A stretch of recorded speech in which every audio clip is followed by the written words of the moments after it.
Merci. Vous devez être les porte-paroles des citoyens, pas des multinationales. Je sors aussi. Ultime coup d'éclat contre un texte à leurs yeux inacceptable.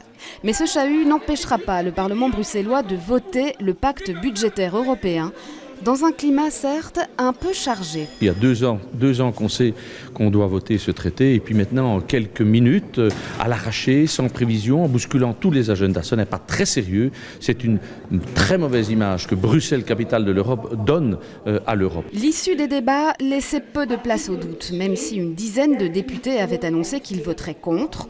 Le SPA et l'extrême droite, la socialiste Sofia Boirfa ou les Verts, Céline Delforge et Jean-Claude Defossé. Pour moi, cette fameuse règle d'or est en fait une règle de plomb. Elle va plomber la croissance de l'Europe de manière scandaleuse pendant 20 ans. Je ne me fais pas d'illusions, hein. C'est un vote de principe et de franc-tireur. Et c'est à une large majorité que le oui l'a donc emporté. Plusieurs élus avouaient soutenir le texte sans enthousiasme, au FDF, au PS ou chez Écolo. Les Verts, qui pourtant ont voté contre le texte au fédéral, où ils sont dans l'opposition. C'est pas le même texte. Donc au fédéral, on vote uniquement le traité budgétaire, donc l'austérité et rien.